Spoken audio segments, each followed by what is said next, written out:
الحمد للہ رب العالمین والصلاة والسلام علی حبیبہ محمد وآلہ وصحبہ اجمعین۔ اعوذ باللہ من الشیطان الرجیم، بسم اللہ الرحمن الرحیم۔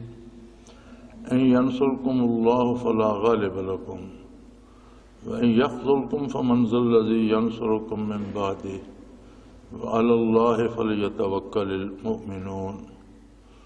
وما كان لنبي أن يغل ومن يغلل يأت بما غل يوم القيامة ثم توفى كل نفس ما كسبت وهم لا يظلمون۔ اللهم سبحانك لا علم لنا إلا ما علمتنا إنك أنت العليم الحكيم۔ مولاي صل وسلم دائما أبدا على حبيبك من زانت به السرور۔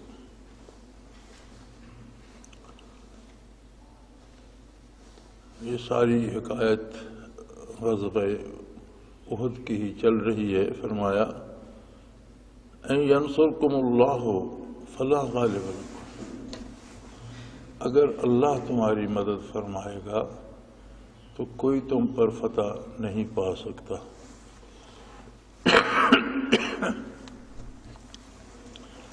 وَإِن يَخْذُلْكُمْ، اور اگر اللہ تمہارا ساتھ نہ دیں، فَمَنْ ذَا الَّذِي يَنْصُرُكُم مِّن بَعْدِهِ، تو پھر اس کے علاوہ کون ایسی ہستی ہو سکتی ہے جو تمہاری مدد کرے۔ وَعَلَى اللَّهِ فَلْيَتَوَكَّلِ الْمُؤْمِنُونَ، اور ایمان رکھنے والے لوگ ہمیشہ اللہ ہی پہ بھروسہ کرتے ہیں۔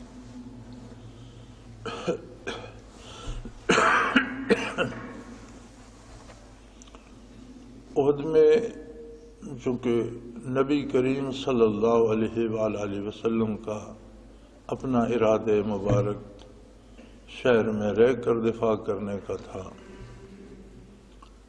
لیکن کچھ لوگ جو بدر میں ساتھ نہ تھے یا کچھ نوجوان، انہوں نے اصرار کیا کہ ہم باہر جا کر مقابلہ کریں گے، تو نبی کریم صلی اللہ علیہ وسلم نے ان کی بات قبول فرمائی، اور جب آپ حجرہ مبارک سے باہر تشریف لائے اور آپ نے زرہ پہن رکھی تھی تو بات سب کو کھٹکی، اور سب نے درخواست کی کہ ہماری رائے مناسب نہیں تھی اور آپ کا حکم درست ہے۔ تو جس طرح آپ صلی اللہ علیہ وآلہ وسلم نے فرمایا تھا شہر میں رہ کر دفاع کریں گے، آپ نے فرمایا صلی اللہ علیہ وسلم کہ اللہ کا نبی جب کوئی فیصلہ کر لیتا ہے یا جب کوئی قدم اٹھا لیتا ہے تو واپس نہیں لایا جاتا، پھر وہ اللہ کے بھروسے پہ وہ کام کیا جاتا ہے۔ چنانچہ باہر نکل کر مقابلہ ہوا اور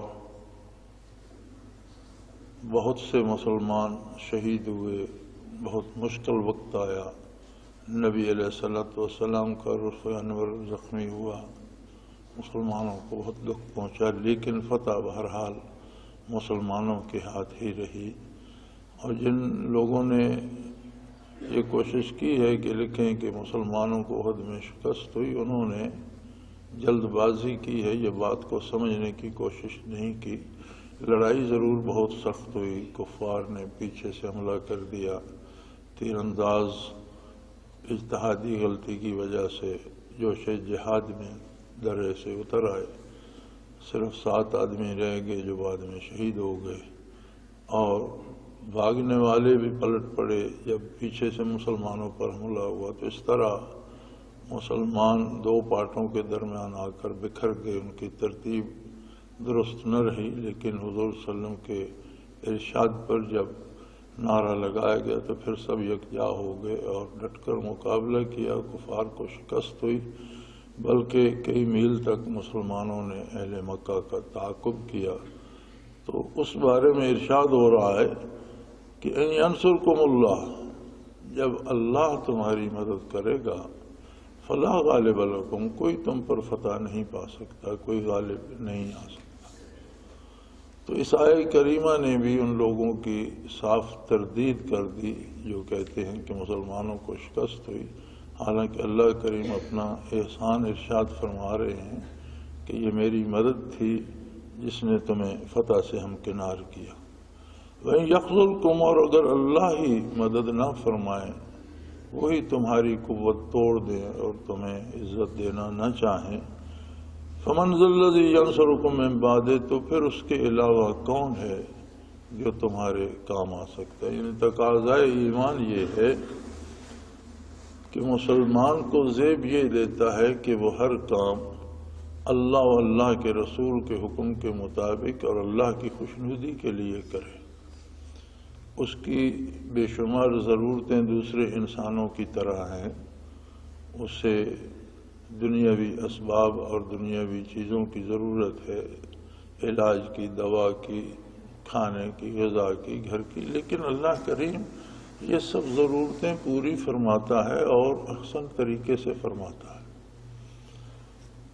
اگر کوئی حلال ذرائع سے روزی حاصل کرنا چاہتا ہے تو اللہ کریم اسے روزی میں فراخی بھی دیتے ہیں اور سکون قلب بھی عطا فرماتے ہیں۔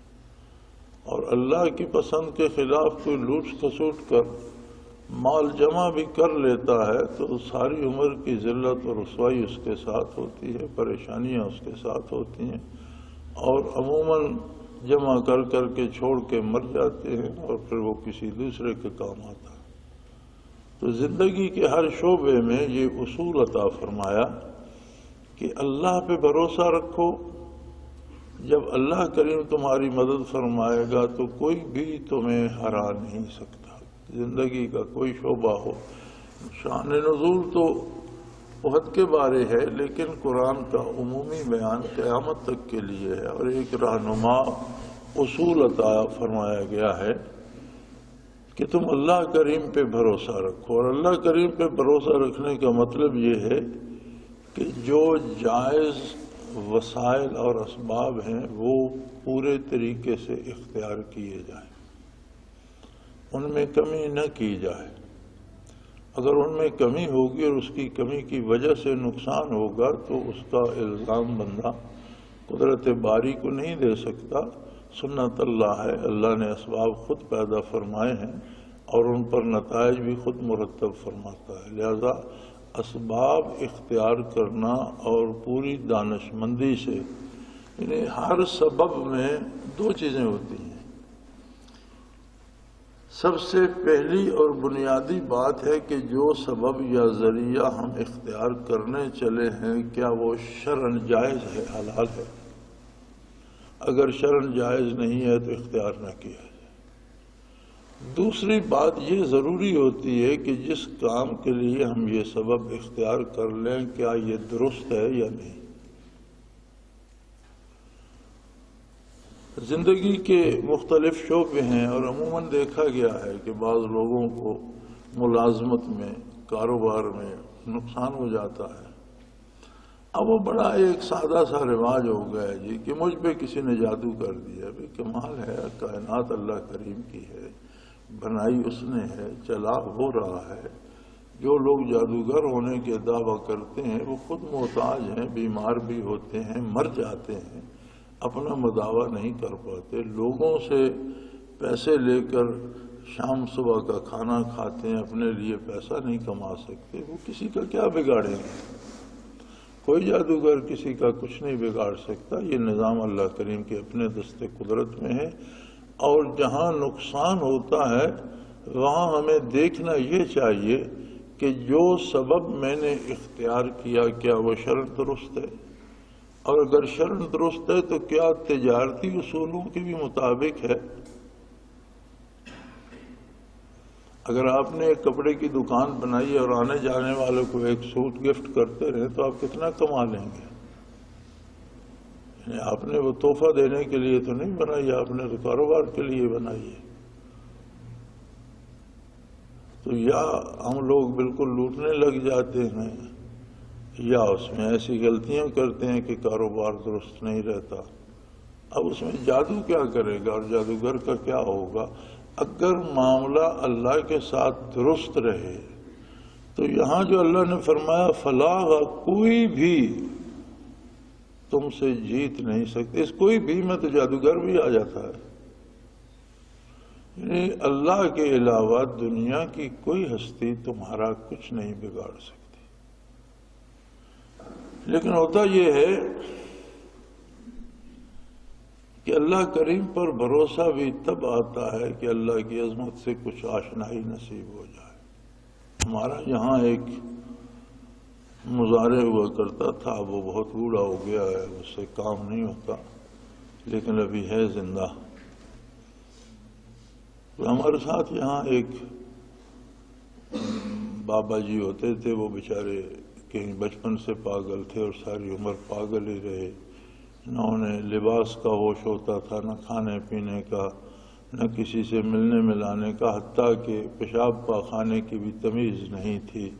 جتنے لوگ جانوروں کی طرح جتنے لوگ بیٹھے ہوتے محفل میں پیشاب بھی کر دیتے، پاخانہ بھی کر دیتے. کسی نے کوئی کھلا دیا کھا لیا، یہ بھی نہیں پتا کیا کھلا رہا ہے، میٹھا ہے کڑوا ہے حلال ہے حرام ہے. تو بات بھی کوئی تک کی نہیں کرتے تھے، بس کچھ نہ کچھ کہتے رہتے تھے، اور لوگ ان بے تکی باتوں کو مفاہیم دیتے رہتے تھے، تعبیریں کرتے رہتے تھے کہ یہ میرے لیے کہا، یہ میرے لیے کہا. اسے کوئی خبر نہیں ہوتی تھی. فضل نام تھا ان کا، میاں فضل کہتے تھے. تو میں وہاں زمینوں پہ بیٹھا تھا، تو کوئی بات چلی، تو اس نے سیدنا ابو بکر صدیق رضی اللہ تعالی عنہ کی بات کی، اور بالکل عامیانہ انداز میں کی کہ ابو بکر نے تو یہ کہا تھا، اس طرح سے جیسے عام بات کی جاتی. اور جب اپنے اس پاگل بابے کی بات کی تو کہنے لگا کہ میں حاضر تھا، میاں صاحب نے اپنے مبارک ہونٹوں سے یہ فرمایا. یہ فرق ہوتا ہے کہ وہ ابو بکر صدیق رضی اللہ تعالی عنہ کی عظمت سے آشنا نہیں تھا. وہ جانتا ہی نہیں تھا کہ وہ ہستی کون ہے، ان کا رتبہ کیا ہے، ان کا مقام کیا ہے. جب جانتا نہیں تھا تو ادب کیا کرے گا؟ اس نے ایک عام آدمی کی طرح نام سنا ہوا تھا، کہیں سے بات سنی تھی، ان پڑھ آدمی تھا. اس نے جس طرح عام آدمی کی بات کی جاتی ہے اس طرح سیدنا ابو بکر صدیق رضی اللہ تعالیٰ عنہ کی بات بھی کی. لیکن اپنے بابے کو وہ جانتا بھی تھا، اس کی عقیدت بھی تھی. تو جب اس کی باری آئی تو وہ بڑے ادب سے بابا جی نے اپنے پاک ہونٹوں سے، مبارک ہونٹوں سے یہ فرمایا. حالانکہ بابا جی نے نہ کبھی کلی کی تھی، نہ کبھی استنجا کیا تھا، نہ بابا جی نے ہاتھ دھویا تھا، نہ منہ دھویا تھا. تو وہ چونکہ انہیں جانتا تھا، اس کے جاننے کا ایک اپنا رخ تھا. ہم کچھ بھی کہیں لیکن وہ یہ سمجھتا تھا کہ بہت بڑے ولی اللہ ہیں. لیکن کوئی کتنا بھی بڑا ولی اللہ ہو جائے، وہ ابو بکر صدیق رضی اللہ عنہ کی جوتی پر جو خاک پڑ گئی ہے اس کے برابر بھی نہیں ہو سکتا. لیکن بات جاننے کی ہے، وہ ابو بکر صدیق رضی اللہ عنہ کو جانتا نہیں تھا. تو بات جاننے کی ہے. ہم نے سنا ہوا ہے کہ اللہ ہے، اور ہم یہ کہتے ہیں کہ ہم اللہ کو مانتے ہیں، لیکن یہ سنی سنائی اور کہنے والی باتیں ہیں. ان پہ عمل تبھی ہو سکتا ہے جب کوئی ذرہ معرفت الہی کا نصیب ہو جائے، اللہ کو جانا جائے کہ واقعی اللہ ہے، واقعی وہ ہر چیز پہ قادر ہے، واقعی ہر وقت میرے پاس موجود ہے. تو پھر کیسے ممکن ہے کہ بندہ اس کی نافرمانی اس لیے کرے کہ میں یہ غلطی کر کے پیسہ کما لوں گا، یا عزت بن جائے گی، یا نوکری مل جائے گی، یا اس کی خوشامد کروں گا تو کام ہو جائے گا. تو یہ بات کہنے کی حد تک ہوتی ہے کہ اللہ ہے، ہم اس کے بندے ہیں، ہم اس کو مانتے ہیں. بات تب بنتی ہے جب یہ کرنے کے حد تک آ جائے. صحابہ کرام رضوان اللہ علیہم اجمعین یہ وہ جماعت تھی مقدس لوگوں کی جو معرفت الہی سے سرشار تھے، اور جو واقعی جانتے تھے کہ ہمارا اللہ ہمارے ساتھ موجود ہے اور ہر طرح سے ہماری مدد کر سکتا ہے.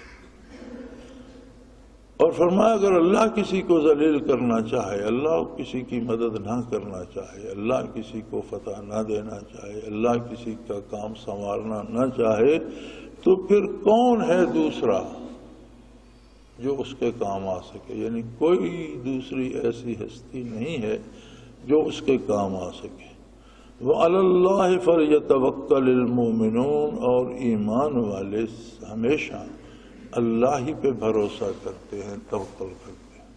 توکل کا معنی یہ ہے کہ دنیا عالم اسباب ہے، اللہ کریم نے ہاتھ پاؤں دیے ہیں، عقل دی ہے، شعور دیا ہے، سمجھنے کی صلاحیت دی ہے، تو اپنی عقل کے مطابق احباب سے مشورہ کر کے اس فن کے لوگوں کے مطابق جو کام بھی کرنا ہے اس کے جو جائز وسائل اور ذرائع ہیں وہ پوری طرح جمع کیے جائیں۔ اب اس کے بعد نتیجہ اللہ کریم پہ چھوڑا جائے، اس پہ نہ رہا جائے کہ میرے پاس اسباب بہت ہیں تو یقیناً کامیاب ہو جاؤں گا۔ کامیابی یا ناکامی اس کا فیصلہ اللہ کریم کے دستے قدرت میں ہے۔ اور جو لوگ اللہ کریم اور اللہ کے حبیب صلی اللہ علیہ وسلم کی اطاعت میں کام کرتے ہیں وہ کبھی ناکام اور نامراد نہیں ہوتے، اس لیے کہ ان کی وہ ساری محنت اللہ کے نزدیک مقبول ہوتی ہے اور انہیں دو عالم میں اس کا اجر ملتا ہے۔ اگر دنیا کی کوئی چیز نہ بھی ملے تو وہ معرومی نہیں ہوتی، چونکہ اس کے بدلے انہیں بہت اللہ کا جو اجر ہے اور اللہ کا فضل ہے اور اللہ کی رحمتیں جو ہیں وہ بے انداز ملتی ہیں اور وہ معروم نہیں رہتے۔ اور اگر اللہ کی طرف سے نعمتیں ملیں تو دنیا کی ایسی کون سی چیز ہے جو ان کا متبادل ہو سکتی ہے؟ لہذا تقاضا ایمان یہ ہے کہ مومن جو کام بھی کرتا ہے اس میں وسائل بھی اس لیے اختیار کرتا ہے کہ وسائل اختیار کرنا بھی عبادت ہے اور اطاعت الہی ہے۔ اللہ جل شانہ کے حکم کی تعمیل میں اختیار کرتا ہے اور پھر بھروسہ اللہ پہ کرتا ہے، نتائج اللہ کی طرف سے ہوتے ہیں اور وہ ہمیشہ نہ صرف اس دنیا میں بلکہ دونوں جہانوں میں سرخرو رہتا ہے، کامیاب رہتا ہے۔ اہل مکہ تو بھاگ گئے، بہت سا مال غنیمت رہ گیا، اور احد میں تو وہ عورتوں کو، بیویوں کو بھی ساتھ لائے تھے اور بڑا بناؤ سنگھار کر کے لائے تھے، اور وہ ان کے شاہ سواروں کو اور لڑنے والے جوانوں کو پیچھے سے شعر پڑھ پڑھ کے ابھار رہی تھیں۔ نخن بنات الطارے کی، نمشی النمارے کی، ان تقبلوا نعانے کی، ان تدبروا نفارے کی، ہم تو ستاروں کی بیٹیاں ہیں اور قالینوں پہ چلنے والیاں ہیں، اگر تم آگے بڑھو گے تو تمہیں گلے لگائیں گی اور جو پیچھے ہٹے گا اس سے ہم الگ ہو۔ اس طرح کے وہ رجزیہ شعر پڑھ کر ان کے لباس، زیورات، بناؤ سنگھار کی چیزیں بھی پاس تھیں، فوجی اسلحہ وغیرہ اور دانا پانی بہت۔ تو جب بھاگے تو بہت سا مال غنیمت رہ گیا۔ تو مال غنیمت حضور نبی کریم صلی اللہ علیہ وآلہ وسلم نے اپنی پسند سے تقسیم فرمایا۔ یہ بات پہلے گزر چکی ہے کہ مال غنیمت پہلی امتوں پہ حلال نہیں تھا۔ جہاد میں جو مال غنیمت رہ جاتا اسے یکجا کر دیتے اور آسمان سے آگ آتی اور اسے جلا دیتے، تو ہوتا تھا کہ قبول ہو گیا۔ اور بعض اوقات جو مال غنیمت جمع کر دیتے اور اسے کوئی آسمان سے آگ نہ آتی، بجلی نہ گرتی، اسے نہ جلاتی، تو بھی اسے کوئی استعمال نہیں کرتا تھا، لوگ چھوڑ دیتے تھے کہ یہ منحوس ہے یا اس میں کوئی ناپاکی ہے یا اس میں کوئی خامی ہے جو اللہ کریم نے قبول نہیں فرمایا، تو اسے بھی کوئی ہاتھ نہیں لگاتا تھا۔ پہلی دفعہ نبی کریم صلی اللہ علیہ وسلم پر مال غنیمت حلال فرمایا گیا، لیکن فرمایا کہ یہ مال للہ وللرسول، یہ اللہ کا مال ہے اور اللہ کے رسول صلی اللہ علیہ وسلم کا مال ہے، اللہ نے اپنے حبیب کو عطا کر دیا۔ اب اس کی تقسیم ان کی پسند سے ہوگی، وہ جسے چاہیں جتنا چاہیں عطا کریں، یہ ان کی اپنی پسند پر ہوگا۔ تو جب مال غنیمت حضور نے تقسیم فرمایا تو کچھ ایسے لوگ تھے جو زیادہ محتاج تھے، انہیں دے دیا، انہیں زیادہ دے دیا۔ کچھ ایسے تھے جو نو مسلم جہاد میں شریک ہوئے تھے تو ان کی تالیف قلب کے لیے انہیں کچھ زیادہ دے دیا۔ کچھ دوسرے لوگوں کو کم ملا تو منافقین بھی ساتھ ساتھ تھے، جنگ سے تو بھاگ گئے، جہاد میں تو شریک نہ ہوئے، ابن ابی کی قیادت میں الگ ہو گئے، لیکن باہر کھڑے تماشا دیکھتے رہے۔ اور جب مال غنیمت تقسیم ہوا تو انہوں نے کہا جی یہ کیا عجیب تقسیم ہے، کسی کو 1000 مل گیا، کسی کو 100 مل رہا ہے، یہ کون سی تقسیم ہے؟ ایک کو سونے کے زیورات مل گئے، ایک کو صرف ایک تلوار ملی ہے، یا اس طرح سے۔ تو انہوں نے اعتراض کیا کہ یہ تو مال غنیمت میں بھی خیانت کی جا رہی ہے۔ منافقین کا اس اعتراض کا جواب اللہ کریم نے دیا، جس طرح ہمارے جن دانشوروں نے یہ لکھا ہے کہ مسلمانوں کو شکست ہوئی، اس کا جواب اللہ کریم نے اس آیہ کریمہ میں اللہ کریم نے دیا، ان ینصرکم اللہ فلا غالبکم، کہ اللہ جب تمہاری مدد کرے گا کوئی تم سے جیت نہیں سکتا۔ اب جو دانشور کہتے ہیں شکست ہوئی، انہیں یہ ماننا پڑے گا کہ نبی کریم صلی اللہ علیہ وسلم کو معاذ اللہ اللہ کی مدد نصیب نہیں تھی، تو یہ ماننا تو دشوار ہو جائے گا۔ تو اگر یہ نہیں مان سکتے تو پھر یہ بات غلط ہوگی کہ شکست مسلمانوں کو ہوئی۔ اسی طرح اگلی آیہ کریمہ میں اللہ نے یہ جواب دیا، ما کان وما کان لنبی ان یغل، نبی کو زیب ہی نہیں دیتا کہ وہ خیانت کرے، یہ ممکن ہی نہیں ہے کہ نبی سے خیانت ہو۔ اللہ یہ اس میں تخصیص نہیں کی حضور نبی کریم صلی اللہ علیہ وسلم کی، بلکہ اللہ کا کوئی بھی نبی کسی لین دین میں کبھی خیانت نہیں کرتا، اس لیے کہ جو نبی مبعوث ہوتا ہے وہ خود ماڈل ہوتا ہے پوری امت کے لیے۔ جس کی طرف وہ مبعوث ہوتا ہے، جس قوم کی طرف، جن لوگوں کی طرف، جن افراد کی طرف، ان کے لیے وہ رول ماڈل ہوتا ہے کہ تمہیں ایسا بننا ہے جیسا یہ میرا نبی ہے۔ اسی لیے نبی کریم صلی اللہ علیہ وسلم کی اور باقی تمام انبیاء کی بھی حیات مبارک جو ہوتی ہے وہ بالکل عام آدمی کی سطح پر ہوتی ہے۔ دنیاوی حکمرانوں کو آپ دیکھیں تو ان کی زندگی کا جو معیار ہوتا ہے وہ عام آدمی اس کے بارے سوچ بھی نہیں سکتا کہ وہ کس طرح کے گھر میں رہتے ہیں، کس طرح کے بستر میں آرام کرتے ہیں، کس طرح کے برتنوں میں کھاتے ہیں، کس طرح کا کھانا کھاتے ہیں، کس طرح کا لباس پہنتے ہیں، کون کون سی زندگی کی سہولتیں انہیں میسر ہیں، ایک عام آدمی یہ سوچ بھی نہیں سکتا۔ لیکن اللہ کا نبی اور رسول وہ اکیلا ہو یا وہ کسی ریاست کا شہنشاہ بن جائے، اس کی زندگی کا معیار وہ ہوتا ہے جو غریب سے غریب تر آدمی بھی بسر کر سکتا ہے۔ کاشانہ نبوت پر بعض گھروں میں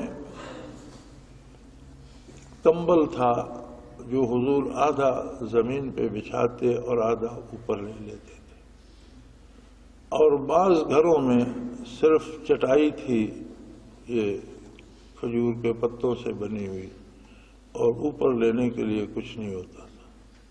اسی طرح گھروں کے برتن سادہ تھے، آپ کا صبح شام کا کھانا جو تھا وہ بہت سادہ ہوتا تھا، بلکہ کاشانہ نبوی پہ تو حضرت عائشہ صدیقہ رضی اللہ تعالی عنہا کی روایت ہے کہ ایک چاند طلوع ہوتا اور پھر وہ پورا مہینہ گزر جاتا اور نیا چاند طلوع ہو جاتا، اور اس پورے عرصے میں ہمارے گھروں میں آگ نہیں جلائی جاتی تھی، آگ پر پکانے کے لیے کچھ نہیں ہوتا تھا، سالن یا روٹی نہیں پکتی تھی، کچھ پکانے کے لیے نہیں ہوتا تھا۔ تو عرض کیا کہ پھر کاشان نبوت پہ غذا کیا ہوتی تھی اگر مہینوں کھانا نہیں پکتا تھا؟ تو انہوں نے فرمایا کہ کھجوریں ہوتی تھیں یا دودھ ہوتا تھا، سانڈنی کا ہو، بکری کا ہو، دودھ ہوتا تھا تو ہم 2-4 کھجوریں کھا کر پیالہ دودھ کا پی لیتے تھے، اور اس طرح دن رات گزر جاتے تھے۔ اسی طرح لباس کے معاملے میں، اسی طرح زندگی کے پورے اس جو رہن سہن کا انداز ہے وہ اللہ کے نبی کا بالکل عام آدمی جتنا ہوتا ہے، اور احکام شریف ہی، عبادات بھی ایسی ہوتی ہیں جو ہر آدمی کی پہنچ میں ہوں۔ فرائض ہمیشہ اتنے آسان ہوتے ہیں، نوافل کی بات الگ ہے، چونکہ نوافل بائی چوائس ہوتے ہیں، پسند پر ہوتے ہیں۔ کوئی نفلی عبادت کرنا چاہتا ہے بہت اچھی بات ہے، کوئی نہیں کرنا چاہتا تو لازمی نہیں ہے۔ فرائض لازمی ہیں، تو فرائض ہمیشہ عام آدمی کے معیار پہ ہوتے ہیں۔ لہذا یہی وجہ ہے کہ ہر آدمی پر نبی صلی اللہ علیہ وسلم کی تقلید اور آپ کا اتباع اور اطاعت واجب اور فرض اور ضروری ہے۔ تو اگر ایک بہت اونچا معیار ہوتا جس کے بارے غریب آدمی سوچ بھی نہ سکتا تو وہ کیسے پیروی کرتا؟ سو فرمایا اگر نبی خدا نہ خواستہ خیانت کرے تو پھر امانت دنیا میں کہاں ملے گی؟ یعنی اگر اللہ کا نبی ہی خیانت پہ آ جائے تو پھر امانت روئے زمین سے اٹھ جائے گی۔ اس لیے اللہ کا نبی اسے زیب ہی نہیں دیتا۔ ما کان لنبی، اللہ کے کسی نبی کو یہ بات زیب ہی نہیں دیتی ہیں یغل کہ وہ خیانت کرے۔ وَمَن يَغْلُلْ يَأْتِ بِمَا غَلَّ يَوْمَ الْقِيَامَةِ، اور جو لوگ خیانت کرتے ہیں قیامت کے روز اس خیانت کے سمیت بارگاہ الہی میں حاضر ہوں گے۔ خیانت صرف مال میں نہیں ہوتی، ہم نے اسے خیانت کو ایک پہ متعین کر لیا ہے کہ لین دین میں خیانت کر لی، بدیانتی نہیں، زندگی کے ہر شعبے میں یا امانت و دیانت ہے، اور اگر وہ نہیں ہے تو پھر خیانت ہے۔ آپ کسی کے ساتھ معاملہ کرتے ہیں، کسی کے ساتھ لین دین کرتے ہیں، یا آپ کے پاس علم ہے، آپ وہ لوگوں تک پہنچانا آپ پر فرض ہے، لیکن آپ نہیں پہنچانا چاہتے، آپ سمجھتے ہیں کہ دوسرے لوگ بھی اگر جان گئے تو میری قدر کم ہو جائے گی۔ اور یہ بڑی عجیب بات ہے، مجھے اس کا بڑا تلخ تجربہ بھی ہے۔ ہم نے ایک دفعہ کوشش کی کہ ایک ایسا نصاب بنایا جائے جو عام آدمی جسے پڑھ کر عربی سمجھنے لگ جائے، اسے عربی پڑھنا لکھنا آ جائے، عربی سمجھنا آ جائے، اگر بات نہ کر سکے تو تحریر تو پڑھ سکے، معنی تو سمجھ سکے۔ تو اس کے لیے بہت سے علماء کے پاس جانا پڑا، تو کوئی مزیدار جواب نہیں ملتا تھا، حوصلہ افزائی نہیں ہوتی تھی، حوصلہ شکنی ہوتی تھی۔ تو بڑی مجھے حیرت ہوئی۔ ڈاکٹر غلام مصطفیٰ مرحوم بھی ساتھ ہوتے تھے، اور انہی کا خیال بنیادی انہی کا تھا۔ تو مفتی محمود حسین نعیمی رحمۃ اللہ تعالی علیہ سے ہم ملنے گئے کہ مرکز میں، تو مجھ سے کافی شفقت فرماتے تھے، مہربان تھے۔ میں نے منصوبہ پیش کیا، بات سامنے رکھی، تو بڑے ہم سے کہنے لگے اس میں کوئی مولوی آپ سے تعاون نہیں کرے گا، اسے چھوڑ دیں۔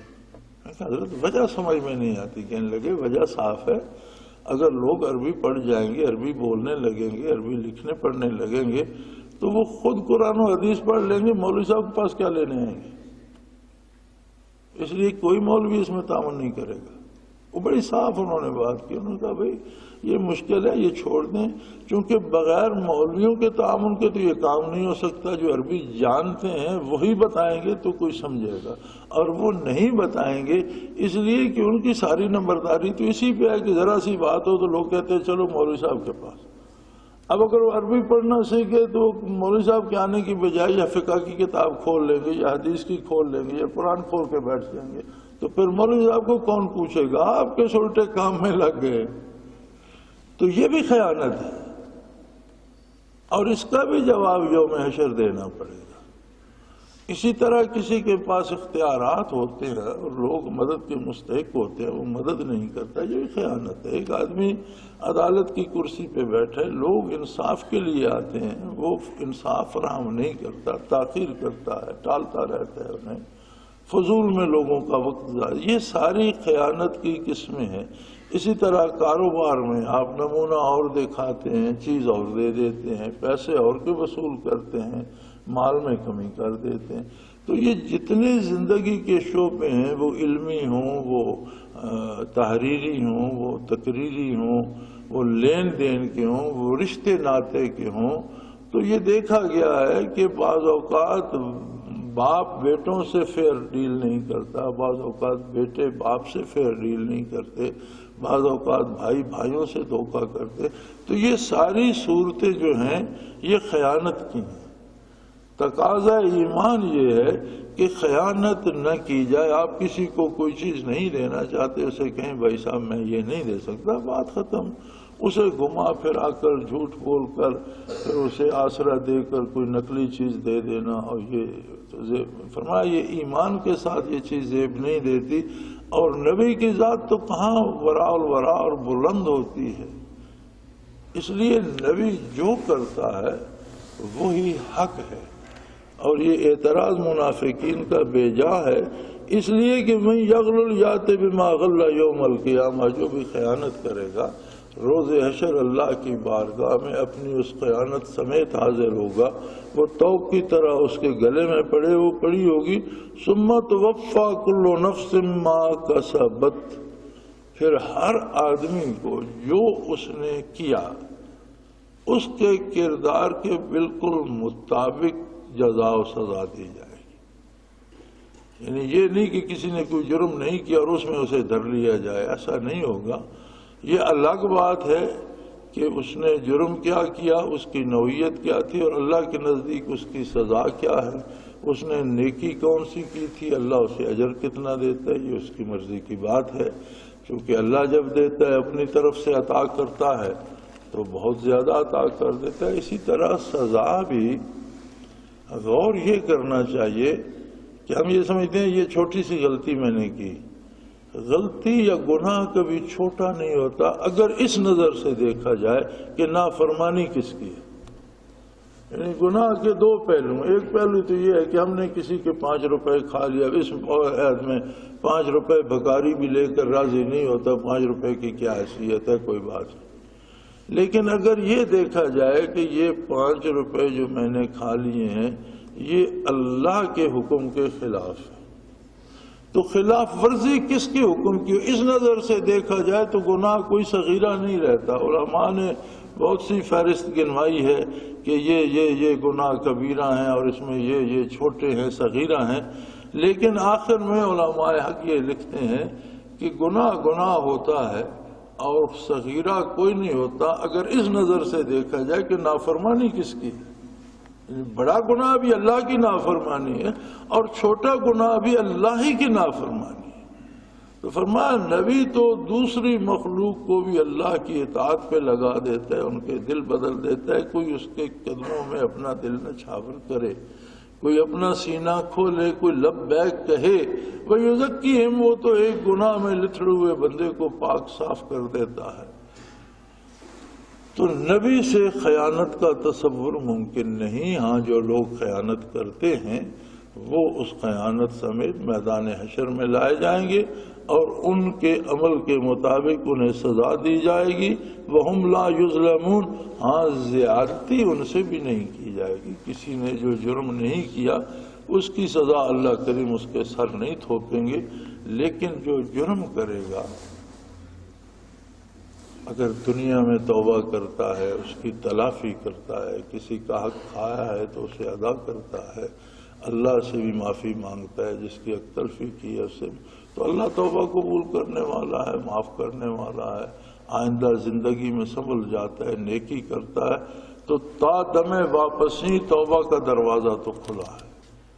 لیکن اگر کوئی کسی کا حق بھی مار لیتا ہے اور بغیر توبہ کے مر جاتا ہے تو فرمایا میدان حشر میں وہ اپنے جرم سمیت حاضر ہوگا اور ہر جرم پر سزا مرتب ہوگی۔ اللہ کریم معاف فرمائے، توبہ کی توفیق عطا فرمائے اور دین پر قائم رہنے کی توفیق عطا فرمائے۔ وآخر دعوانا ان الحمدللہ رب العالمین۔